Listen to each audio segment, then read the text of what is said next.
다시 뵙게 돼서 반갑습니다. 네. 할렐루야! 이렇게 시작을 해야 되겠죠?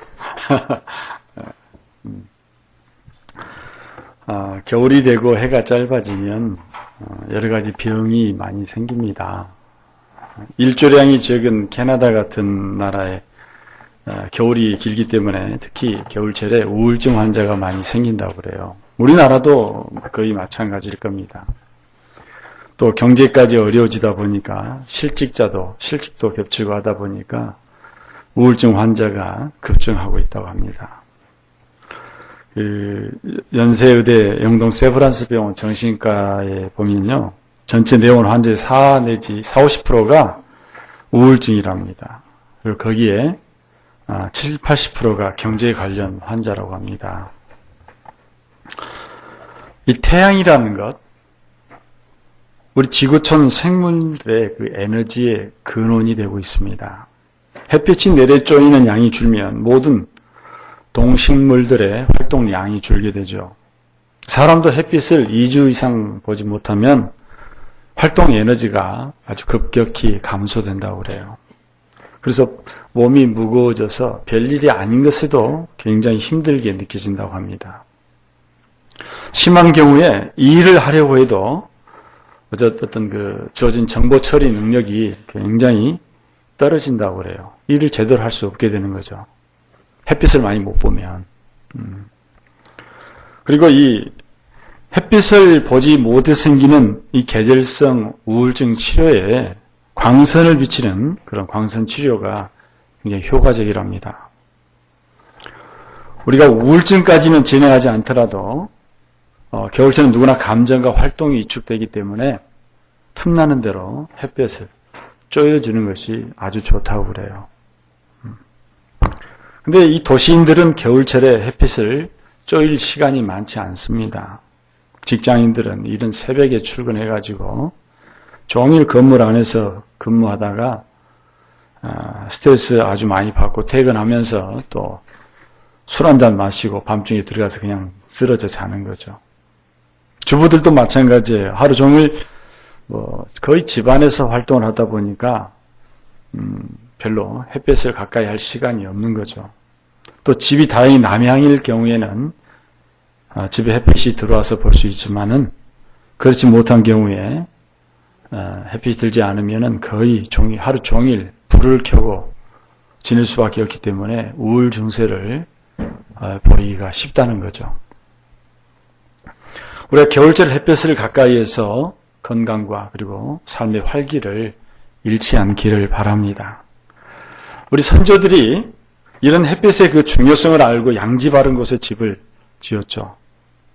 그런데 도시가 급격하게 발달하면서 고층 빌딩과 그리고 고층 아파트가 늘게 되면서 그늘진 곳이 많이 생겨났습니다. 그러면서 이 정신적인 질환을 비롯한 많은 질병들이 생겨나는 거죠. 특히 또 종일 지하상가 같은 곳에서 일하는 사람들의 건강은 굉장히 급속히 나빠진다고 해요.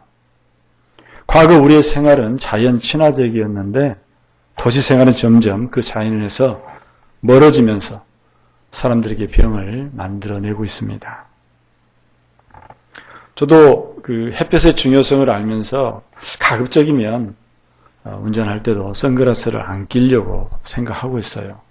눈이 좀 약해서 햇빛을 보면은 막 눈물이 막 글썽이고 눈물이 나는데도 정말 햇빛이 내 몸 안에 들어올 수 있도록 선글라스를 조금 자제하니까 기분이 그런지 몰라도 좀 더 건강이 좀 안에서 활력이 좀 넘치는 그런 느낌을 받은 것 같아요. 한번 해보십시오. 햇볕에 나가서 조금 아무도 없으면 다 벗고 그냥 햇볕을 좀 쏠 수 있는 그런 시간이 여러분에게 많기를 바라요. 우리의 육체와 정신이 햇빛을 필요로 한 만큼 우리의 영혼도 빛을 필요로 합니다. 하나님께서 천지를 창조하실 때 맨 먼저 하신 게 뭐죠? 빛입니다. 빛. 이것은 만물의 생성에 있어서 이 빛이 절대적인 요소라는 것을 우리에게 말해주고 있어요. 물론 첫날 창조하신 빛은 넷째 날 창조하신 태양빛과는 다른 거죠. 보다 근원적인 것입니다. 성경에서 말하는 빛은. 모든 피조물의 바탕이고 근본이에요. 그래서 우리 인간은 어떤 다른 존재보다도 이 빛을 필요로 하는 존재입니다. 에베소서 5장에 보니까 이런 말씀이 있어요. 너희가 전에는 어둠이든 이제는 주 안에서 빛이라. 빛의 자녀들처럼 행하라. 말씀이 있어요. 오늘 이사야 9장 2절에 있는 말씀이 있죠. 흑암에 행하던 백성이 큰 빛을 보고 사망의 그늘진 땅에 거주하던 자에게 빛이 비치도다. 이렇게 말씀함으로 인해서 빛이 오기 전에 사람들은 어둠 속에서 헤매고 있다고 이렇게 보고 있습니다. 요한복음 오늘 1장에서도 그 빛이 어둠 속에 비치니 어둠이 그 빛을 깨닫지 못하였다. 이렇게 말합니다. 요한복음은 근본적으로 세상을 어둠으로 규정하고 있습니다. 이처럼 성경은 타락한 이후에 세상은 어둠으로 덮여 있다고 그렇게 보고 있는 거죠. 또 뿐만 아니라 그 어둠 때문에 온갖 범죄와 고통이 있다고 말씀합니다. 세상이 빛으로부터 떨어져서 어둠에 잠김으로 인해서 병들기 시작한 거죠. 온갖 불의와 어둠의 세력이 활개를 치고 있다는 걸 지적합니다. 그리고 이 어둠 속에 사람들은 고통을 당하고 불행을 맛보게 되고 또 이 어둠에서 벗어나기를 기도하고 있습니다. 시편의 내용을 보니까 굉장히 많아요. 빛에 대해서 관련된 그런 탄원시들이 무지 많습니다. 주님 진실로 주님은 내 등불을 밝히십니다. 주 나의 하나님은 어둠을 밝히십니다. 주의 얼굴을 주의 종에게 돌리시고 빛을 비추어 주십시오. 주의 한결같은 사랑으로 나를 구원하여 주십시오. 하나님 우리를 회복시켜 주십시오. 우리가 구원을 받도록 주의 빛나는 얼굴을 보여주십시오. 빛을 보고 산다는 것은 즐거운 일이다. 해를 보고 산다는 것은 기쁜 일이다. 등등 아주 많습니다. 어둠의 세력에 짓눌린 사람들이 하나님을 향해서 빛을 비춰달라고 간절하게 기도를 드렸어요. 감방에 갇혀있는 사람들에게 작은 창을 통해서 들어오는 한 줄기 빛이 얼마나 큰 희망이고 기쁨인지 우리는 무슨 드라마나 영화나 수기를 통해서도 우리가 접하고 있습니다. 마찬가지로 어둠 속에 갇힌 우리에게 그 무엇보다도 필요한 것은 한 줄기 빛입니다. 그래서 많은 의인들이 하나님을 향해서 그 얼굴 빛을 비춰달라고 간구한 거죠. 주님의 빛이 비춰올 때 그 사람들은 용기를 얻어서 희망을 얻게 되고 또 담대하게 불의에 맞서서 어둠이 물러갈 때까지 투쟁을 계속했던 것입니다. 주께는 생명샘이 있습니다. 우린 주의 빛을 받아 환한 미래를 봅니다. 시편에 있는 말씀들이 아주 많아요. 예루살렘아 일어나서 빛을 비추어라. 구원의 빛이 너에게 비추었으니 주의 영광이 아침 해처럼 너 위에 떠올랐다. 파수꾼이 날이 밝기를 기다리는 것처럼 고통 속에 있는 많은 의인들이 하나님의 그 얼굴의 광채가 자신에게 비춰주기를 간절히 사모했다는 거죠. 그래서 하나님께서는 때가 차서 이 세계를 덮은 어둠을 몰아내시기 위해서 참 빛이 되시는 아들 예수 그리스도를 이 땅에 보내신 겁니다. 그토록 많은 사람들이 기다렸던 그 빛을 우리 하나님께서 보내셨다는 거예요. 그 빛이 곧 그리스도입니다. 그 안에 생명이 있었으니 이 생명은 사람들의 빛이라. 빛이 어둠에 빛이 되 어둠이 깨닫지 못하더라. 오늘 요한복음에 있는 말씀들이 빛에 관한 이야기입니다. 참빛, 곧 세상에 와서 각 사람에게 비치는 빛이 있었나니 그가 세상에 계셨으며 세상은 그로 말미암아 지은 바 되었으며 세상이 그를 알지 못하였고 자기 땅에 오며 자기 백성이 영접지 아니하였더라. 하나님께서 처음 세상을 창조하실 때 빛부터 창조하신 것처럼 어둠으로 뒤덮어버린 세상을 구원하시기 위해서 참 빛이신 예수 그리스도를 보내셨다는 거죠. 아멘. 이 요한복음의 그 내용이 어떤 역사를 새롭게 창조하는 그 내용이 그대로 담겨져 있는 거예요. 이 창세기와 상당히 유사한 부분이 많다는 거죠. 가끔 그 성경 퀴즈에 나오기도 하죠. 요한복음 1장 1절과 요한복음에 나오는 태초라는 단어와 그리고 창세기에 나오는 태초라는 단어 어떤 게 더 오래됐냐고. 어떤 게 더 오래됐어요? 다 그렇게 대답을 하십니다만 틀렸습니다. 요한복음의 태초는 창세 이전 태초를 이야기합니다. 내용을 문맥상 잘 살펴보시면 아시면서 그렇게 또 재미있게 하시려고 한번 비교해 보세요. 요한복음의 그 창조가 그래서 훨씬 더 깊이가 있는 것처럼 우리에게 들려지죠. 참 빛이신 그리스도께서 오셔서 그 빛을 우리에게 비치심으로 우리 안에 거하는 어두움들을 몰아내신 거예요. 태초의 빛이 모든 어둠을 몰아낸 것처럼 말입니다. 그래서 이 어둠을 몰아냈다는 것은 그 어둠을 몰고 온 세력들을 몰아내셨다는 것을 뜻하는 거예요. 이사야 9장에 있는 말씀대로 어둠 속에 헤매던 백성들에게 빛을 비추자 그들에게 큰 기쁨과 행복이 왔다. 이렇게 말합니다. 그 기쁨은 추수 때의 기쁨이고 또 전쟁에서 승리하고 전리품을 나눌 때의 기쁨이었다. 이렇게 말합니다. 그것은 하나님께서 어깨를 짓누르던 통나무 그리고 압제들의 어떤 몽둥이들, 침략자들의 군합발들 이 모든 것을 꺾어버리고 불살라버렸기 때문에 주시는 그런 기쁨입니다. 여기서의 빛은 압제자와 침략자로 나타난 어둠의 세력을 모두 물리치고 억눌린 자에게 기쁨과 행복을 더해 주신다고 했어요. 그래서 빛으로 오신 그리스도는 어둠의 세력을 꺾으시고 이 세상을 빛으로 밝히신 다음 어둠 속에 깃들었던 모든 불의와 거짓과 폭력과 부패들을 청소해 내시는 겁니다. 개혁이 이루어지는 거예요. 실제 우리 그리스도인들은 이 빛을 정말 사모하면서 기다려야 돼요. 이 시대에 특히나 너무너무 마음이 아파요. 정말 어둠이 이 세상을 판치고 있다는 것을 생각해 보면 제가 젊다면 좀 이상합니까? 미치겠어요. 좀 오래 살려면 룻을 안 봐야 되는데 오래 살 마음은 없습니다만은 너무 어둠이 이 세상을 지배하고 있구나 하는 생각에 너무 가슴이 아파요. 너무너무 가슴이 아픕니다.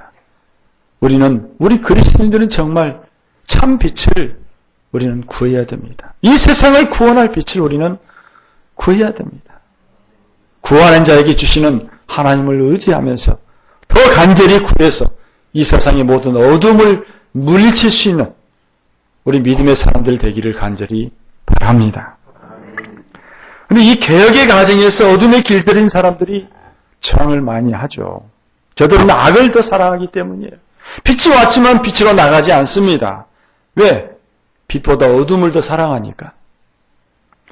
가능하면 빛을 차단하고 어둠 속에 머물려고 해요. 빛이 오면은 그 어둠이 다 드러나 버리잖아요. 그 빛을 차단하는 거죠. 역사가 바뀔 때마다 빛에 대항하는 어둠이 반발이 격화됐어요. 그래서 결국은 어둠은 물러가게 돼 있습니다. 어둠은 물러가게 돼 있어요. 국민의 정부와 참여정부 이후에 전혀 경험해보지 못했던 어떤 변화들을 우리는 많이 경험했습니다. 그렇지만 어둠의 세력들이 빛에 의해서 드러나는 그런 변화를 두려워했습니다. 기득권을 버리지 않으려고 애를 썼습니다. 그러다가 다시 이 정권의 역사를 돌려버렸잖아요. 이럴 때일수록 빛 대신 그리스도의 몸된 교회가 정신 똑바로 차리고 세상의 빛으로서의 자기 사명을 온전히 감당할 수 있기를 간절히 바랍니다.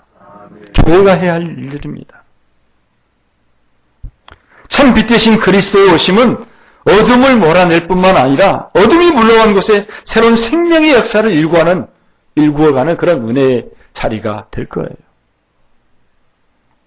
시기나 어떤 분쟁, 거짓, 불의 이런 곳에 이제는 사랑과 평화, 진실과 정의가 돋아나게 해야 된다는 말씀이에요.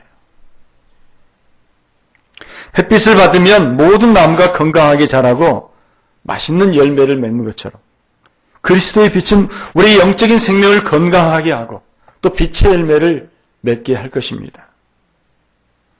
우리가 빛 대신 예수 그리스도를 우리 안에 영접하면 우리를 짓누르던 그런 어둠에서 벗어나서 빛의 세계로 우리가 나가게 되고 우리는 빛의 자녀가 되는 거죠.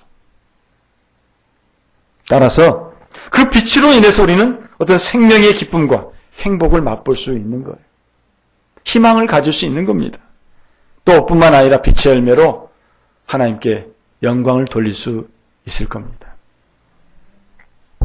사람들은 의사들의 말을 잘 기울여 들으면서 햇빛의 중요성을 인정하긴 해요. 그 권고대로 산책도 열심히 하고 운동도 열심히 할 겁니다. 근데 보다 더 근본적인 중요한 영적인 건강을 위해서 우리는 그리스도의 빛을 쬐야 돼요.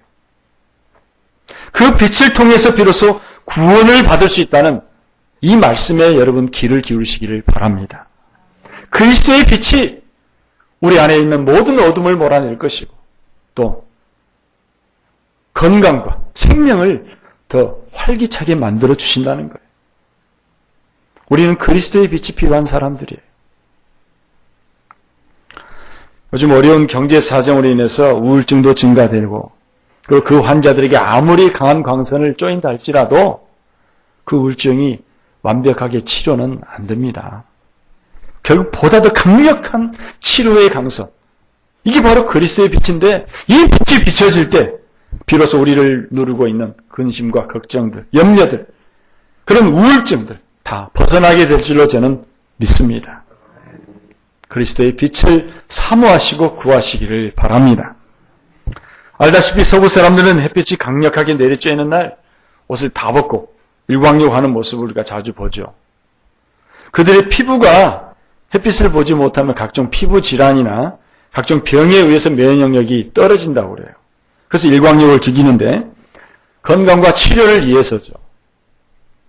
우리 현대인들도 자신의 건강한 영성과 치료를 위해서 그리스도 앞에서 두껍게 입고 있는 모든 체면과 하찮은 자존심을 다 벗어야 됩니다. 그리고 그리스도의 빛 앞에 자신을 드러내야 됩니다. 그러면 치료받을 줄로 저는 믿습니다. 병든 영혼 치료하고 우리 속에 활기에 넘친 그런 새로운 생명을 우리 하나님께서 허락하실 줄로 저는 믿습니다. 일주일에 한두 번 혹은 더 자주 그리스도 앞에 자신을 드러내면서 기도하고 예배를 드릴 때 주님의 영광의 강체가 우리의 병든 영혼을 치료하고 그리고 우리 속에 희망과 기쁨을 안겨주실 줄로 저는 믿습니다. 저는 늘 강조해왔던 것들이 가장 중요한 게 예배입니다. 하나님은 예배를 통해서 복을 주신다는 아멘? 정말 중요합니다. 예배를 통해서 우리가 주님을 만나고 말씀을 듣고 영적인 성장이 있고 또 예배를 통해서 소망을 갖게 되는 거예요.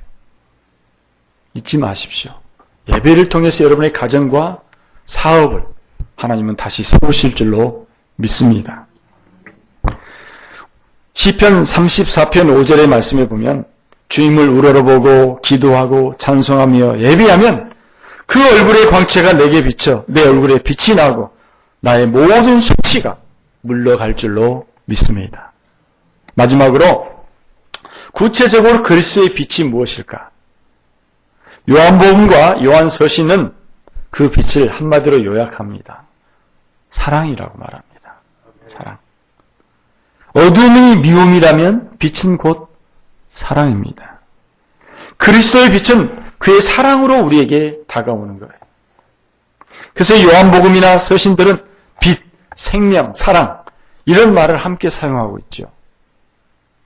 물론 빛의 요소에는 정의도 있고 진리도 있습니다. 근데 사랑은 이 모든 것을 다 포함하고 있는 그런 단어예요. 그리스도의 사랑이 십자가를 통해서 우리에게 부어지면서 우리는 생명을 얻게 됐죠. 그리고 하나님의 자녀로 다시 회복이 되었습니다. 그래서 소망과 사랑을 배우게 되는 거죠. 그래서 우리가 그리스도의 사랑 안에 거할 때에 분명 우리의 삶은 언제나 활기에 넘치고 기쁨에 충만하게 되는 거예요. 그리스도를 떠나서는 우리의 삶이 무의미할 수밖에 없습니다. 어떻게 해서든지 우리는 그리스도에 붙어 있어야 돼. 나는 포도나무여 너희는 가지라고 그랬죠. 가지가 포도나무에서 떨어지면 쓰잘데기 없어요. 어떻게 해서든지 붙어 있어야 됩니다. 아멘? 그리스도에게 붙어 있어야 돼요. 어떤 모습으로든지. 그래야 가지가 살고 가지에서 열매가 맺어지는 거예요. 어린아이가 부모의 사랑을 많이 받고 자라면 건강한 인격을 형성합니다. 마찬가지로 우리가 그리스도의 사랑 안에서 양육될 때 우리의 삶은 참으로 아름답고 활기가 넘치는 삶으로 발전하게 된다는 거예요. 아마 여러분의 삶을 돌아보면 여러분의 삶에 여기까지 오게 된 것이 정말 그리스도의 사랑이 아니었을까 하는 생각을 해봅니다. 때로는 부모나 형제를 통해서 또 교회를 통해서 교우들을 통해서 우리는 서로 많은 사랑을 받고 살아갑니다. 어쩌면 일생을 우리가 사랑을 서로 주고받으면서 사는 것이 아닌가 싶어요. 일생을. 이 사랑의 힘이 오늘 나를 세워주는 거 아니겠어요? 우리의 일생 결국 사랑의 빛 속에서 일관되었다고 해도 틀린 말은 아닙니다. 계속 우리는 사랑을 먹고 사는 거예요. 하나님의 사랑뿐만 아니라 교우들과 목사님과 부모와 자식과 형제들 간에서 때로는 치고받고 싸워도 다 사랑으로 사는 거예요. 여러분, 이 성탄의 계절 빛으로 오신 예수 그리스도를 다시 한번 우리 가운데 잘 영접할 수 있기를 바랍니다. 그 빛이 여러분의 삶을 더 좋은 것으로, 더 나은 삶으로 바꿔갈 것입니다. 그 부어주신 사랑을 우리 속에 가득 채워봅시다. 우리가 마음문을 열고 그리스도에게 나가면 그는 우리 속에 빛을 주시고 우리에게 새로운 생명을 다시 한번 돋아나게 하시고 빛의 열매를 맺게 하실 줄로 믿습니다. 오늘 절망의 어둠이 우리를 뒤덮고 있는 것처럼 보이지만 그럴수록 우리는 그리스도의 빛을 받아서 그 빛을 높이 들고 어둠을 몰아내고 생명의 역사를 일궈 나가야 합니다. 지금 우리 사회는 해가 짧은 겨울이라고 생각해요. 머지않아 이 짧은 겨울 지나면 새싹과 우미 돋는 봄이 옵니다. 그래도 봄은 옵니다. 어쨌든 부지런히 우리가 그리스도 앞에 나가서 그 빛을 받아야 합니다. 낮이 가장 짧은 날이 언제죠? 동지죠, 동지. 내일입니다. 저는 어제 동지 좀 미리 먹었습니다. 네. 이 짧은, 정말 낮의 길이가 가장 짧은 동지가 내일인데 이 동지는 빛 대신 그리스도의 성탄을 통해서 점점 이제는 길어갑니다. 낮의 길이가. 점점 길어집니다. 희망이 있는 겁니다. 아무리 이 역사가 어두워도 다 기간이 있는 겁니다. 한계가 있는 거예요.